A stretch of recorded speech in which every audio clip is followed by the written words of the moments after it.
नमस्कार विद्यार्थी मित्रांनो, काल आपण लोकसंख्या भूगोलाची सुरुवात केलेली आहे, अभ्यासाची सुरुवात केली. यामध्ये आपण प्रथम भूगोल म्हणजे काय पाहत होतो. हे पाहत असताना आपण भूगोलाची व्याख्या, भूगोलाचा झालेला विकास, त्या विकासामधून भूगोलाच्या तयार झालेल्या विविध शाखा चा अभ्यास आपण करत होतो. आणि या शाखांचा अभ्यास करत असताना मूलभूत विज्ञानाची पाळंमुळं, ज्याला आपण भौतिकशास्त्र, रसायनशास्त्र, प्राणीशास्त्र, वनस्पतीशास्त्र, सूक्ष्म जीवशास्त्र म्हणतो, या सर्व शास्त्रांची पाळंमुळं आपल्याला प्राकृतिक भूगोलाच्या अजैविक व जैविक भूगोलामध्ये पाहावयास मिळाले. आणि पुढे जाऊन आपण परिसंस्था म्हणजेही काय पाहिलं, आणि त्यामध्ये प्राण्यांची परिसंस्थेचं एक उदाहरणही पाहिलं. वाघाचं उदाहरण मी आपल्याला दिलं. आणि या प्राण्यामध्ये मानव प्राणी अत्यंत बुद्धिमान असल्यामुळं त्याचं जे काही अस्तित्व आहे, त्याचं जे कार्य आहे, याची स्वतंत्र दखल घेण्याची गरज आपल्याला जाणवते. वाघ एका विशिष्ट मर्यादित परिसंस्थेमध्ये आपलं जीवन जगतो, आपण उदाहरणासाठी पाहिलं. अशाच प्रकारची उदाहरणं तुम्हाला इतरही प्राण्यांच्या, पक्ष्यांच्या परिसंस्थेमध्ये पाहायला मिळतील. तसं मानवाच्या बाबतीत पाहायला नाही मिळणार. छोट्या बालकाची परिसंस्थेपासून ते मोठ्या विद्वानाच्या परिसंस्थेपर्यंत आपल्याला प्रत्येक पायरीवरती भिन्नता पाहायला मिळेलच, शिवाय त्यामध्ये सुद्धा अनेक विविधता, गुंतागुंत पाहायला मिळते. आणि म्हणूनच सर्व अभ्यासकांचं एकमत झालं की प्राणी भूगोल यामधून मानवास स्वतंत्र करून मानवी भूगोल या शाखेमध्ये त्याचा अभ्यास केला पाहिजे. इथपर्यंत आपण काल आलो होतो. मग मानवी भूगोल म्हणजे काय? मानवी भूगोल म्हणजे अस्थिर पृथ्वी व चंचल मानव यांच्या परस्पर क्रियांचा अभ्यास म्हणजे मानवी भूगोल होय. आणि या अस्थिर पृथ्वी आणि चंचल मानव यांच्या क्रिया प्रतिक्रियामधूनच मानवी भूगोलांच्या अनेक शाखांचा उदय आपल्याला झालेला पाहायला मिळतो. यामध्ये ऐतिहासिक भूगोल, सामाजिक भूगोल, राजकीय भूगोल, लोकसंख्या भूगोल, वसाहती भूगोल, आर्थिक भूगोल, साधनसंपत्ती भूगोल, कृषी भूगोल, पर्यटन भूगोल, व्यापार व वाहतूक भूगोल या मानवी भूगोलांच्या विविध शाखांचा समावेश होतो. याशिवाय सुद्धा नवोदित काही शाखा आहेत किंवा इतरही काही मानवी भूगोलाच्या शाखा आहेत की त्यांचा इथं आपण नामोल्लेख नाही केलेला. आपल्या या तुमच्या समोर दिसणाऱ्या स्लाइडमध्ये त्याचा उल्लेख नसला तरी सुद्धा आरोग्य भूगोल, सैनिकी भूगोल अशा अनेक इतरही शाखांचा समावेश त्यामध्ये करता येईल. याशिवाय अत्यंत आधुनिक शाखा, ज्याला आपण भौगोलिक माहिती प्रणाली, जॉग्राफिकल इन्फॉर्मेशन सिस्टीम असं म्हणतो, याही शाखेचा उदय झालेला आहे आणि ही शाखा या सर्व शाखांचा अभ्यास करण्यास मदत करते, शिवाय इतरही शास्त्रांचा अभ्यास करण्यास मदत करते. त्याला तुम्ही GIS म्हणतात. याचा परिचय सुद्धा आपल्याला आहे. उदाहरणार्थ या GISचा एक भाग GPS आपण वापरत असलेल्या स्मार्टफोनमध्ये आपल्याला तो पाहायला मिळतो. तर याच्या साहाय्यानं म्हणजेच GPS युक्त प्रणाली, ज्याला GIS असं म्हणतो, जॉग्राफिकल इन्फॉर्मेशन सिस्टीम, भौगोलिक माहिती प्रणाली, या शाखेचा उदय झाल्यानंतर याद्वारे अनेक शाखांचा अभ्यास करण्यास आज मदत झालेली आहे. इतकंच काय की अप्लाइड GIS म्हणून सुद्धा याकडे पाहिलं जातं. अप्लाइड याचाच अर्थ असा होतो की समाज उपयोगी. उदाहरण द्यायचं झालं तर पूर्वी एखादी आपत्ती आल्यानंतर त्याचा सर्वे करायला बराच वेळ लागायचा. आज आपण कृत्रिम उपग्रहांच्या साहाय्यानं GIS प्रणालीच्या द्वारा अत्यंत कमी कालावधीमध्ये एखाद्या आलेल्या आपत्तीच्या परिणामाचा अभ्यास आपण करू शकतो. मग ती महापूर असेल, दुष्काळ असेल किंवा अपघात क्षेत्र असतील किंवा भूकंप असेल किंवा भूस्खलन असेल किंवा इतरही, फक्त अपघातामध्येच हे उपयुक्त ठरतं असं नाही आहे, इतरही अभ्यासामध्ये. परंतु आपण उपयोजित म्हणून किंवा अप्लाइड म्हणून त्याचं एक उदाहरण दिलं. अशा मानवी भूगोलाच्या अनेक शाखा आहेत. या शाखेपैकी आपल्याला लोकसंख्या भूगोलाचा अभ्यास करावायचा आहे. परंतु मित्रांनो, की जसं आपण पाहिलं काल की सर्व शास्त्रांची जननी भूगोलशास्त्र आहे, तसंच सर्व सामाजिक शास्त्रांची जननी सुद्धा भूगोलशास्त्र आहे बरं का.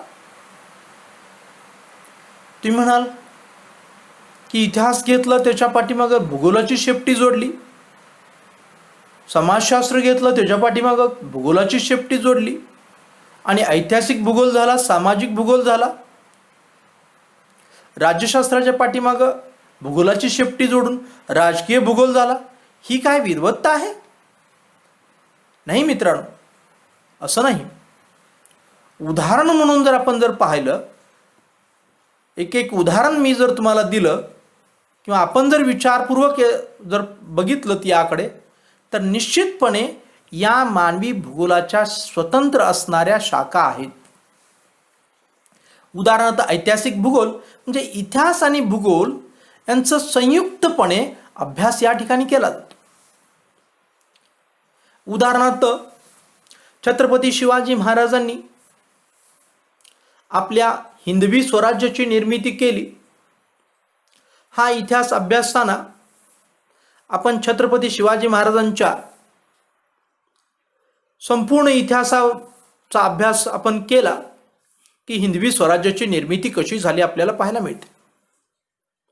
परंतु मित्रांनो, या इतिहासाचा अभ्यास करत असताना हा इतिहास ज्या रंगमंचावरती घडला त्या रंगमंचाचा अभ्यास मात्र आपण करत नाही. म्हणजे ज्या ठिकाणी हा इतिहास घडला त्या भौगोलिक प्रदेशाचा अभ्यास आपण करायला हवा. असंही म्हणता येईल की इतिहास हा नेहमी भूगोलाच्या रंगमंचावरती घडतो, आणि तो रंगमंच जर आपण समजून नाही घेतला, त्याचा जर अभ्यास नाही केला, तर हिंदवी स्वराज्याची निर्मिती मुठभर मावळ्यांच्या जोरावरती कशी झाली याचं उत्तर नाही आपल्याला मिळत. आणि त्याचं उत्तर केव्हा मिळतं की जेव्हा या प्रदेशातील म्हणजे ज्या ठिकाणी हिंदवी स्वराज्याची उभारणी झाली, सुरुवात झाली, ती कुठं झाली? सह्याद्री पर्वत रांगांच्या दऱ्या खोऱ्यातून, कड्या कपाऱ्यातून ही सुरुवात मित्रांनो झालेली आपल्याला पाहायला मिळते. म्हणजे त्या पार्श्वभूमीचा अभ्यास केल्यानंतर आपल्याला असं लक्षात येईल की खऱ्या अर्थानं इतिहासाचा पूर्ण असा अभ्यास झाला. म्हणूनच इतिहास आणि भूगोलाचा एकत्रित अभ्यास करणारी शाखा म्हणजे ऐतिहासिक भूगोल होय. एक उदाहरण झालं, प्रत्येक इतिहासकालीन घटनेच्या पाठीमागं भूगोल हा असतो आणि म्हणून ऐतिहासिक भूगोल. तसंच सामाजिक भूगोल. आता सामाजिक भूगोलामध्ये एक उदाहरण म्हणून तुम्हाला समाजातल्या अनेक घटकांचं उदाहरण, एक छोटंसं उदाहरण मी तुम्हाला देतो. पहा आपण की आपण जेव्हा हिमालयामध्ये बद्रीनाथ, केदारनाथ अशा पहाडी एरियात मधील धार्मिक पर्यटन स्थळांना भेटी देतो, तेव्हा आपण त्या ठिकाणी जो मानव आहे त्या मानवाच्या पाठीवरती डोली किंवा खुर्ची असते, त्याच्यामध्ये आपण बसतो आणि तो माणूस आपल्याला काय करतो की तो पहाडी एरिया पूर्णपणे पार करून अत्यंत उंचावरती असणाऱ्या त्या धार्मिक ठिकाणी आपल्याला घेऊन जातो. हा असणारा त्याचा काटकपणा आणि आपण पर्यटक म्हणून तिथं गेलेला आपला असणारा दुबळेपणा, आपण समाजाचे घटकच आहोत ना. मानव या अर्थानं आपण निश्चितपणे सामाजिक बांधिलकीने आपण या समाजाचे घटक आहोत. मग एक घटक इतका मजबूत का आणि एक घटक शरीराने इतका दुबळा का? तर त्याचं कारण आहे मित्रांनो की तो माणूस त्याच एरियामध्ये जन्माला आला आणि त्या एरियामध्ये जन्माला आल्यानंतर तिथल्या भौगोलिक परिस्थितीचा, तिथल्या पर्यावरणाचा त्याच्या शरीरावरती परिणाम झाला आणि त्याला आपलं जीवन जगताना संघर्ष करावा लागला. या संघर्षातून आणि भौगोलिक परिणामातून त्याचं शरीर अत्यंत मजबूत बनलं की दुसऱ्या एका माणसाला तो पाठीवरती बसवून घेऊन तो शिखर पार करतो. म्हणजे या ठिकाणी नुसतंच आपण वर्णन केलं की त्या ठिकाणची माणसं अत्यंत मजबूत आहेत, बलवान आहेत, आपली पठारी भागातली माणसं अत्यंत लेचीपेची आहेत, अत्यंत दुबळे आहेत, असं वर्णन केलं तर आपल्या लक्षात नाही येणार. इथं दुबळी का आहेत? इथं सोयी सुविधा आहेत. कॉलेजला येताना तुम्ही सायकलनं नाही येत, बाईकने येता, एसटीने येता. तुमच्या शरीराला कसल्याही प्रकारचा व्यायाम नाहीये, मग तुमचं शरीर असं दुबळच राहणार.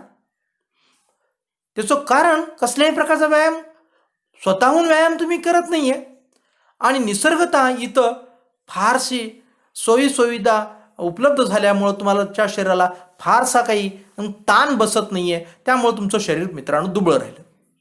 म्हणजे हे दुबळेपणाच्या पाठीमागं, पठारी भागातल्या मानवाच्या दुबळेपणाच्या पाठीमागं आणि पहाडी एरियातल्या मानवाच्या बळकटीमागं कोण असेल तर पर्यावरण आहे, कोण असेल तर भूगोल आहे.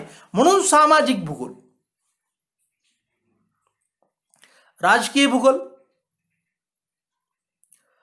आता राजकारणाचा, राज्यशास्त्राचा आणि भूगोलाचा काय संबंध आहे? अगदी आपल्याकडे वेळ अत्यंत कमी असल्यामुळे मी थोडक्यात तुम्हाला सांगतो मित्रांनो की उदाहरण म्हणून एकच उदाहरण देतो की ज्या देशाची नैसर्गिक साधन संपत्ती अत्यंत विपुल, तो देश आर्थिकदृष्ट्या अत्यंत सुदृढ आणि जो देश आर्थिकदृष्ट्या अत्यंत सुदृढ तो देश राजकीय व्यासपीठावरती आणि जगाच्या राजकारणामध्ये अत्यंत महत्त्वपूर्ण भूमिका बजावतो. म्हणजेच या ठिकाणी राज्यशास्त्र आणि भूगोल यांचा एकत्रित अभ्यास केल्यानंतर खऱ्या अर्थानं तिथलं राजकारण काय असू शकेल, राजकीय परिस्थिती काय असू शकेल हे आपल्याला लक्षात येतं. उदाहरण म्हणून मी तुम्हाला एक दिलं. असे पुष्कळ उदाहरण देता येतील, परंतु वेळेचा अपव्यय टाळण्यासाठी म्हणून मी तुम्हाला 2-3 उदाहरण दिले. तसंच लोकसंख्या भूगोल आपण अभ्यासणार आहोत. पुढचा आहे वसाहती भूगोल. वसाहतीवरती पर्यावरणाचा काय परिणाम होतो. तिसरा आहे आर्थिक भूगोल. अत्यंत उत्तम उदाहरण, साधं उदाहरण की शुगर फॅक्टरीचा अभ्यास अर्थशास्त्रामध्ये होतो आणि शुगर फॅक्टरीचा अभ्यास आर्थिक भूगोलामध्ये होतो. अर्थशास्त्राचे विद्यार्थी काय अभ्यास करतात. शुगर फॅक्टरीला भांडवल कुठून येणार, मुजूर पुरवठा कुठून येणार, मजूर पुरवठा कुठून होणार, रस्त्यांची सुविधा कशी असणार, बाजारपेठ कुठं असणार, मार्केटिंग कसं होणार, किती फायदा होणार, किती तोटा होणार, अशा सर्व गोष्टींचा अभ्यास करेल अर्थशास्त्राचा विद्यार्थी.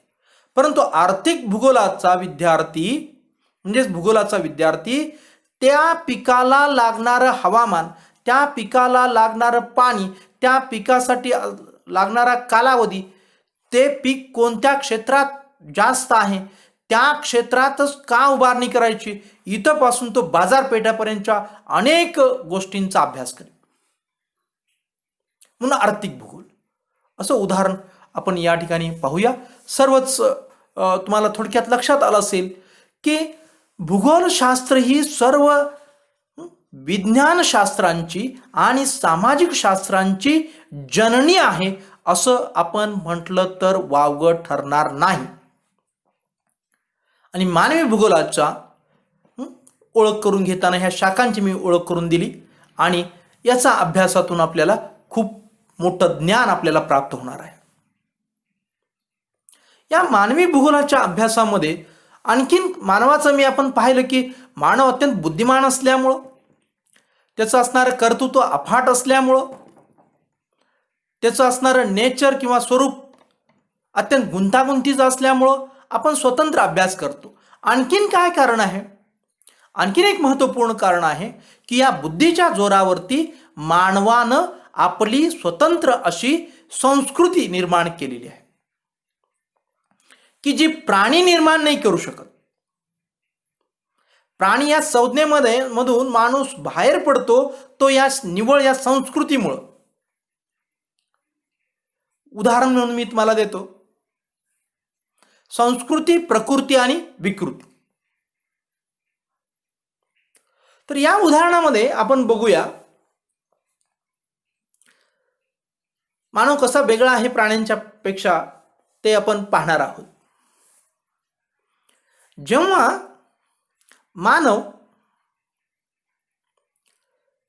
या संस्कृतीमध्ये येतो तेव्हा तो प्रकृतीपेक्षा अत्यंत मूल्यवान जीवन जगतो, अत्यंत नैतिक जीवन जगतो, त्याच्या हातून अत्यंत चांगली कार्य घडतात आणि त्याचे रीतिरिवाज हे इतर प्राण्यांच्या पेक्षा सुद्धा वेगळे असलेले आपल्याला पाहावयास मिळतात. संस्कृती. प्रकृती म्हणजे निसर्गतः जसं आहे तसं राहणं प्राण्यांच्या सारखं, आणि विकृती म्हणजे संस्कृती आणि प्रकृतीपेक्षा सुद्धा खालचं जीवन. प्रत्यक्ष व्यवहारातली उदाहरण आपण पाहूया. मानव सांस्कृतिक जीवनामध्ये जगतो म्हणजे काय करतो. उदाहरणार्थ तो नेहमी सत्यानं वागतो,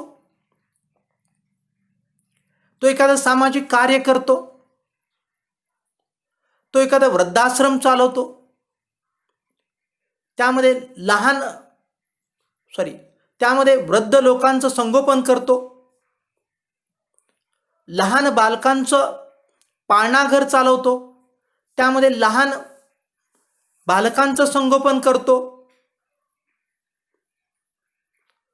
आणि हे कार्य करत असताना अत्यंत अल्प अशा मोबदल्यामध्ये तो कार्य करतो जेणेकरून समाजाला त्याची मदत होईल.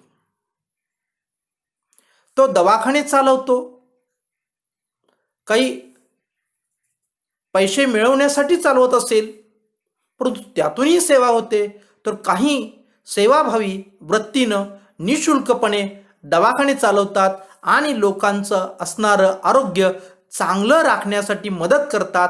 ही झाली संस्कृतीची उदाहरण. प्रकृती म्हणजे जसं आहे तसं प्राण्यासारखं राहणं. विचार करा, प्राणी अशा प्रकारचं प्राण्यांचं हॉस्पिटल आहे का? प्राण्यांचं वृद्धाश्रम आहे का? प्राण्यांचं संगोपनगृह आहे का? ही जी काही उदाहरणं मी तुम्हाला दिली, ती उदाहरणं तुम्हाला संस्कृती या घटकामध्ये मोडतील. ही मानवाची झाली संस्कृती. आणि विकृतीमध्ये या बरोबर विरुद्ध, माणूस जर असत्यानं राहत असेल, माणूस जर चोरी करत असेल, भ्रष्टाचार करत असेल, लैंगिक अत्याचार करत असेल, बळी तो कान पिळी या तत्वानं गोरगरिबांना छळत असेल, प्राणीमात्रांची शिकार करत असेल, मलाच फक्त जगण्याचा अधिकार आहे या नावाखाली किंवा या भ्रमामध्ये वनस्पतींचा नायनाट करत असेल, निसर्गाची वाताहत लावत असेल, तर हे सर्व विकृतीमध्ये येत. म्हणजे मानवी भूगोलाचा अभ्यास करताना की मानव दोन गटामध्ये आपल्याला वेगळ्या प्रकारे, प्राण्यांच्या पेक्षा वेगळ्या प्रकारे दिसतो. एक संस्कृतीमध्ये आणि एक विकृतीमध्ये. आणि मग मानवी भूगोलाची भूमिका आहे की मानवानं या विकृतीमध्ये पडता कामा नये, यातून उन्नत होऊन प्रकृतीच्याही वर उठलं पाहिजे आणि आपल्या संस्कृतीचा विकास आपण केला पाहिजे. संस्कृती म्हणजे हे मी सांगितलं उदाहरण एवढंच नाही, अनेक उदाहरणं याच्यामध्ये येतील. आहारी खायचं कसं, कोणते पदार्थ खायचे, खाण्याच्या पद्धती, चाली रीती रूढी परंपरा, बोलणं, भाषा, उद्योगधंदे, धर्म, या सगळ्या गोष्टी येतील. आणि मानवी भूगोलामधचा प्रयत्न असतो, तो प्रयत्न काय असतो मित्रांनो, की मानवानं संस्कृतीचा विकास करायला हवा.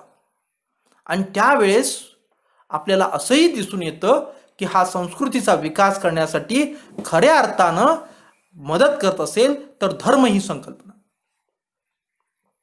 लक्षात घ्या, खऱ्या अर्थानं मदत करत असेल तर धर्म ही संकल्पना. धर्म ही संकल्पना नसेल तर, असं बऱ्याच वेळा प्रश्न, नकोच ही संकल्पना म्हणणारे लोक आहेत. आम्ही नास्तिक जीवन जगू, आम्ही धर्माशिवाय जीवन जगू. तेव्हा मला आठवण होते ते आमच्या संस्थेचे संस्थापक S.K. पाटील काकांची. आपल्या कॉलेजमध्ये एक कार्यक्रम होता. त्या कार्यक्रमाला प्रमुख पाहुणे म्हणून न्यायमूर्ती कोळसे पाटलांना आणलं होतं. तेव्हा त्यांनी धर्म ह्या संकल्पनेला बाजूला ठेवून समाजानं विज्ञाननिष्ठपणे, नास्तिकपणे पुढे जाण्याची गरज मांडली.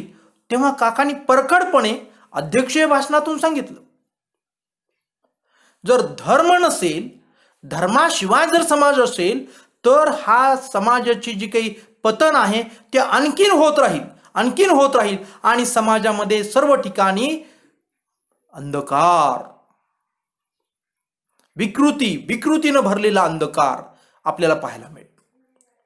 असं काका म्हणाल्याचं मला आठवतं. आणि म्हणून मी आपल्याला सांगतो की मानवी भूगोलाच्या तज्ज्ञांना सुद्धा असंच वाटतं की संस्कृतीचा विकास करण्यासाठी धर्म ही संकल्पना अत्यंत महत्त्वाची आहे.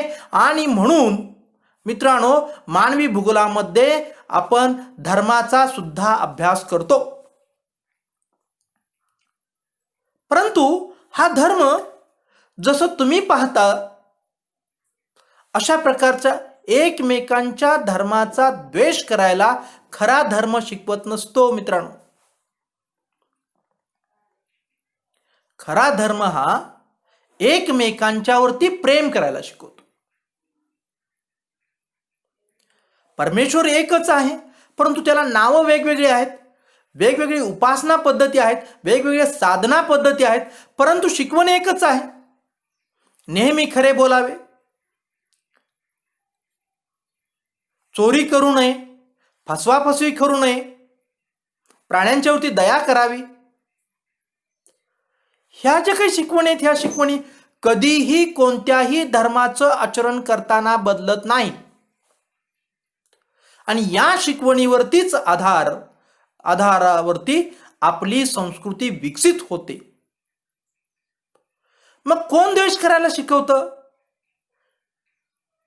जे धार्मिक लोक स्वतःला समजतात परंतु प्रत्यक्षात जे धर्माचं आचरण करत नाहीयेत, जे पाखंडी आहेत, जे ढोंगे आहेत, जे धर्माचं अर्ध ज्ञान घेऊन समाजामध्ये वावरतात, असे लोक एकमेकांचा धर्माचा द्वेष करायला शिकवतात.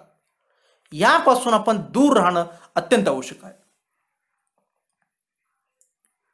धर्म या संकल्पनेमुळे काय होतं नेमकं, मानवाची संस्कृती कशा प्रकारे विकसित होते याचं एक उदाहरण सांगतो. जेव्हा मानव खऱ्या धर्माचं आचरण करतो, खऱ्या धर्माचं म्हणजे जे काही शुद्ध, जे ते धर्म खरेच आहेत, जे खरी शिकवण त्याच्यातले आचरण करतो, आत्मसात करतो, तेव्हा त्या लोकांचं मन, त्या लोकांचं हृदय निर्मळ बनतं. ते मन, ते हृदय काम, क्रोध, लोभ, मोह, मत्सर, द्वेष यापासून मुक्त बनतं आणि आपल्या संस्कृतीचा विकास होतो. मित्रांनो, हे खऱ्या अर्थानं घडतं. आणि म्हणून की संस्कृतीचा विकास करण्यासाठी धर्म ही संकल्पना सुद्धा आपण अभ्यासतो आणि धर्म या संकल्पनेचा सुद्धा अत्यंत आपल्याला उपयोग होतो असं मानवी भूगोलाच्या अभ्यासकांना वाटतं. ह्या सर्व गोष्टींचा अभ्यास केल्यानंतर आपल्याला लक्षात आलं असेल की भूगोलशास्त्र ही सर्व शास्त्रांची जननी आहे आणि भूगोलशास्त्राचा अभ्यास हा अत्यंत व्यापक आहे, खूप मोठा. आणि या व्यापक अभ्यासातील काही थोडंसं ओंजळवर ज्ञान आपण BA भाग 3 स्पेशल विद्यार्थी म्हणून करणार आहोत. उदाहरण म्हणून मी जयंत नारळीकरांचं उदाहरण देतो. ते स्वतः अवकाशशास्त्राचे शास्त्रज्ञ आहेत आणि म्हणतात या अवकाशाच्या पसाऱ्याचं ज्ञान जे आहे ते आम्हा शास्त्रज्ञांना 5% सुद्धा नाही.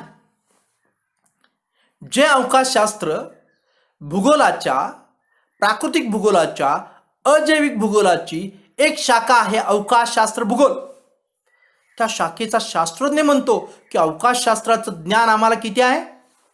अत्यंत अल्प आहे. यावरून एका शास्त्राचा शास्त्रज्ञ असं म्हणत असेल तर सर्व या शास्त्रातील शास्त्रज्ञ आणि त्यांचा असणारा ज्ञानाचा आवाका निश्चितपणे तुमच्या लक्षात येईल की हे ज्ञान जे आहे अथांग ज्ञान आहे. आणि या अथांग ज्ञानामधील आपण छोट्या छोट्या भाग करून त्या छोट्या छोट्या भागांचा अभ्यास करण्याचा आणि अधिक ज्ञान मिळवण्याचा प्रयास आपण स्पेशल जिओग्राफीचे विद्यार्थी म्हणून करणार आहोत. हे करताना मित्रांनो, आतापर्यंत जे केलं ते करून तुम्हाला या भूगोलशास्त्राचं भरपूर ज्ञान मिळणार नाही. म्हणजे आतापर्यंत काय केलं की आतापर्यंत तुम्ही फक्त परीक्षार्थी होता. परीक्षेच्या दृष्टीनं महत्वाचं सांगा, सिलेबसवरतीच बोला, कोणता प्रश्न येणार नेमकं ते महत्वाचे प्रश्न सांगा, याला आपण परीक्षार्थी म्हणतो. परंतु यातून खऱ्या अर्थानं विद्यार्जन होत नाही. आणि खऱ्या अर्थानं जर विद्यार्जन तुम्हाला करायचं असेल तर किमान BA भाग 3 ला आल्यानंतर आपण गंभीरपणे विद्यार्थी बनूया आणि भूगोलशास्त्राचा शक्य तितका जास्तीत जास्त अभ्यास करून आपल्या ज्ञानामध्ये वृद्धी करण्याचा प्रयत्न आपण करूया. त्यामधीलच लोकसंख्या भूगोलाचा अभ्यास आपण करणार आहोत. मानवी भूगोलाची एक महत्त्वपूर्ण शाखा, त्याचा अभ्यास आपण करणार आहोत.